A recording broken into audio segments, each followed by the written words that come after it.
we have been unable to date to carry out due to low funding. So if we see Annex 3A, it goes again in the same format as the first budget. And we have the head, we have title and details. Then we have the budget of 24-25 after supplementary 1. Then we have the 25-26 OCOB proposed estimates, and we'll be seeing that those estimates, if you look overleaf, Honorable Chair, you will see the difference that from 704 we had proposed a budget of 1.633 billion. So I may not have to go through unless you think it's necessary, Honorable Chair. No, you don't have to go through. I don't have to go through this. But basically what we are saying, overleaf, is that we had a variance of, from our budget, of 855. That is the D minus B. So we have been allocated 777.5 million, which is less than 50% of what we asked for. And the reasons why we would want more are again given on Annex 3B. So here is where I have given notes for each particular area which is underfunded. Again, I don't want to go through every item, but I would like us to look at the summary, which is on Annex 2B, which are the key unfunded areas in terms of what we intend to achieve in the financial year 25-26, page 14 of the report, Annex 2B.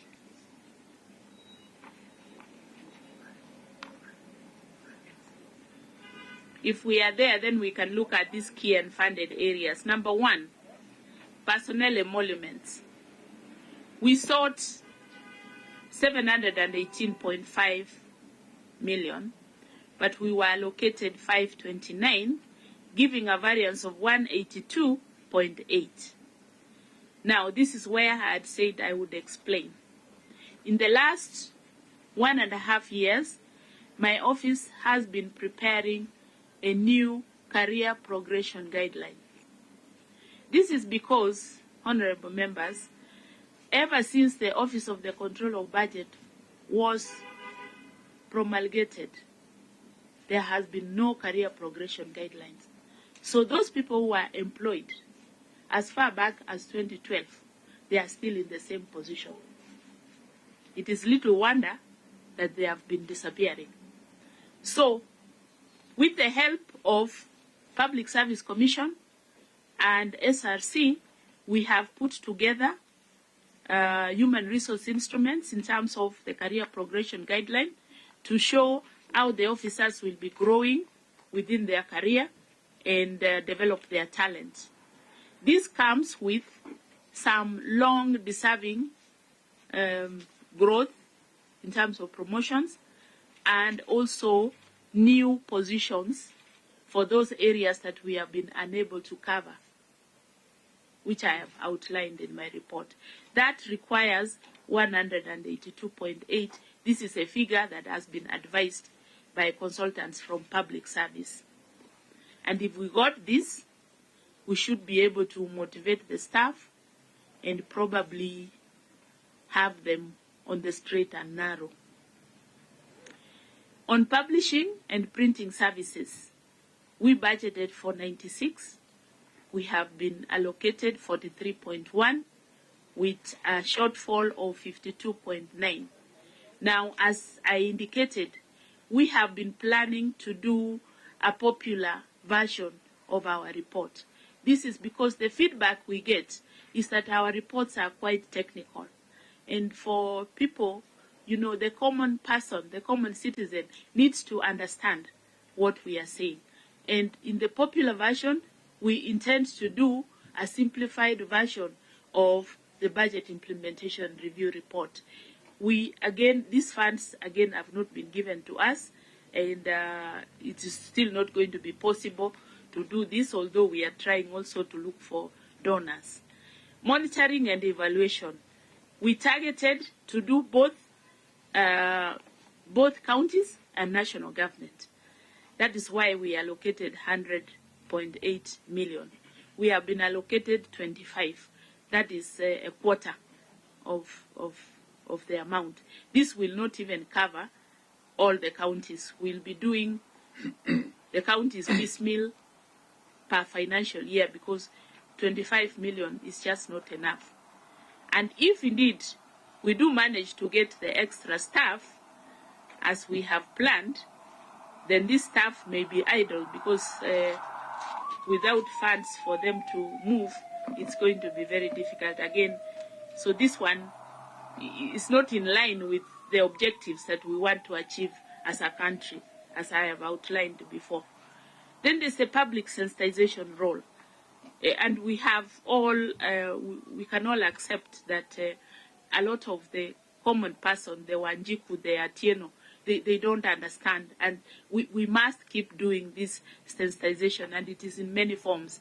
Here we had budgeted for 68 million to do the public forums, but we were only given 7 million. This one, I don't know whether we'll have anything. It has been underfunded by 61 million. Then there is the rendering of advisories. We do litigations, arbitration, investigations, and mediation. I'm sure you've seen in the press a lot of counties are wrangling, and every so often we need to have them meet in our offices, and so that we can do mediation. Sometimes we need to go out there to the counties to find out what really is causing the problems. All this may not be possible. Our budget of 24.4 has been chopped by 15.4 to only 9. So we will do what we can with what is left. There are amendments to the COB Act of 2016 and the development of COB regulations. We have been wanting to present this, and Honorable Chair, you are aware, I think I intimated to you that we need to do public participation for us to resubmit the COB regulations as well as the amendments to the COB Act. Now, we have been given 0. So that tells you that within this coming financial year, we still cannot do the COB regulations, neither can we make any amendments to the COB Act as envisaged. So again, this is not going to be possible. There are a few other areas on page 15, and the next one is automation of the systems, which I know is close to your heart. We have both automating the exchequer process as well as the COB management information system. This is a reporting system where the counties will be uploading their budgets and the reports online so that we don't have to handle a lot of paperwork. We budgeted 50 million for that. We have gotten 0. So this again is not going to be possible, so we can't talk of automation at 0. Number 7 that is underfunded is to organize and to facilitate periodic capacity building workshops to select staff from MDAs and county governments. We get requests all the time. Sometimes they support us to an extent. They can pay our staff to get there. But again, if you ask me, that is compromising our independence. We need our own budget to do the capacity building. We budgeted 24, we got 0. So we can't do this sensitization again. It is dead on arrival. The last one, you might say it's not very important. Number 8 is foreign travel. Now, foreign travel is also a form of capacity building to enable myself or my staff. Actually, ever since I joined the Office of the Controller of Budget, I have never gone anywhere. This is my 6th year now. I have never gone anywhere. I have never done any benchmarking. I've not. So me, I didn't get any training. So I had to sort myself out. But that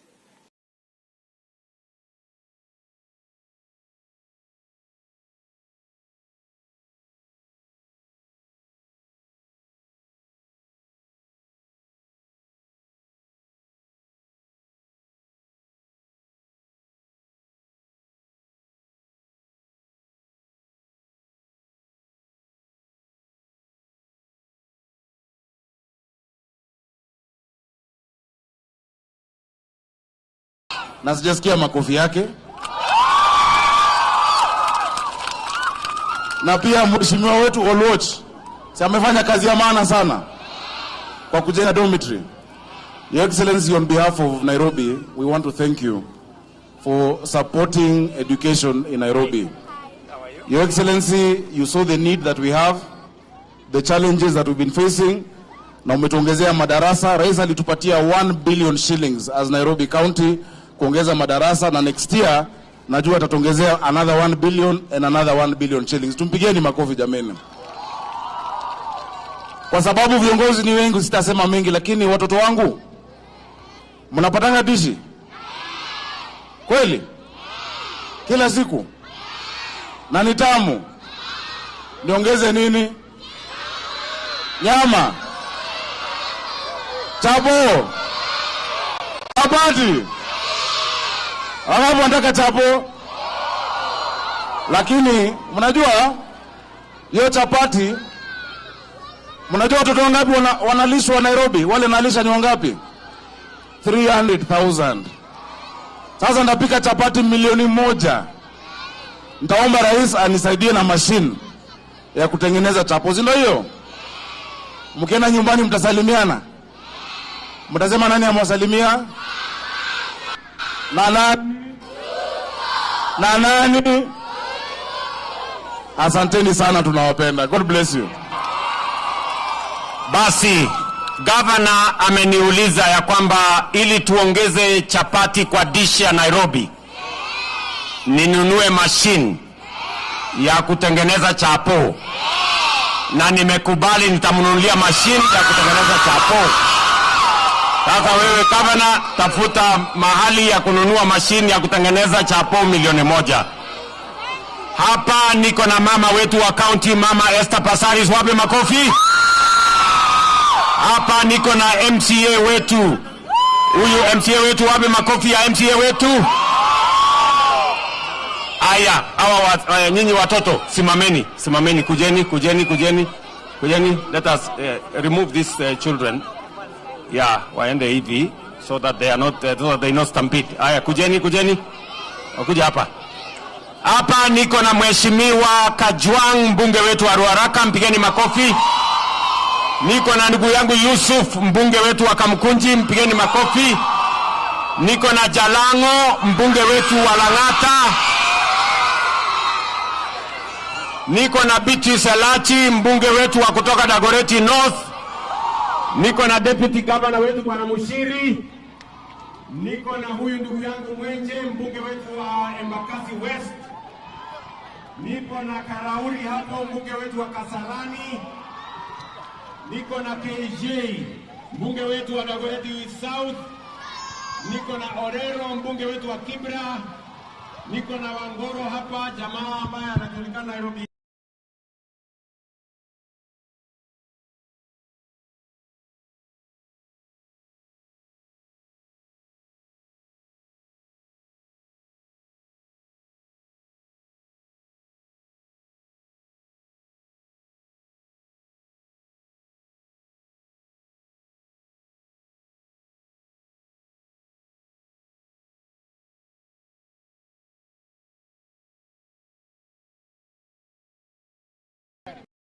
Mheshimiwa, tunawashukuru. Asanteni sana, Mungu awabariki. Asante. Na niko na timu walio hapa, mbunge wetu wa Westlands, makofi ya timu walio.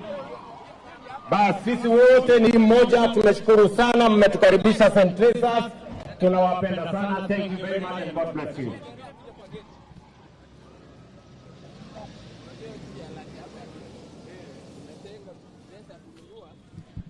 Chapati. Ya kuunda chapati 1,000,000 kwa siku.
Kwa frequency itafika. Hapa. Mani.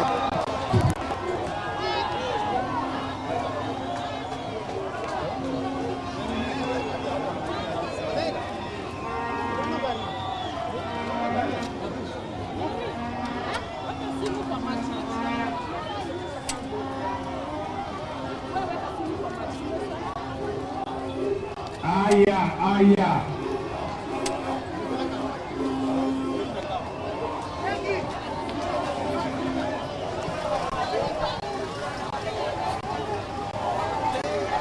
Haya,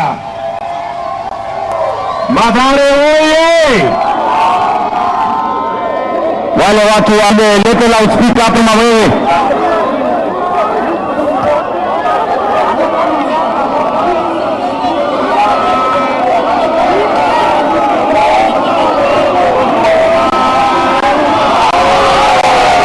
Haya.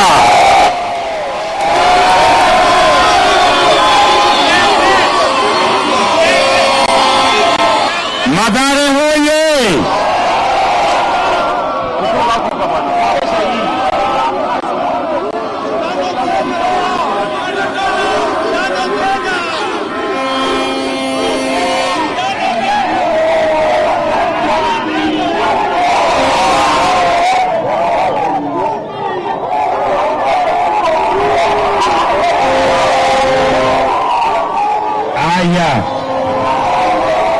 Aya. Basi, Mathare oye! Kangairo oye! Bwana Yesu asifiwe! Hebu nione kwa mikono watu wa Mathare. Asanteni sana. Basi, Mathare leo tumefika hapa Mathare. Na nimekuja kwa hii shule ya St. Jesus. Mimi nilikuwa hapa 2017 na wazazi wa hapa waliniambia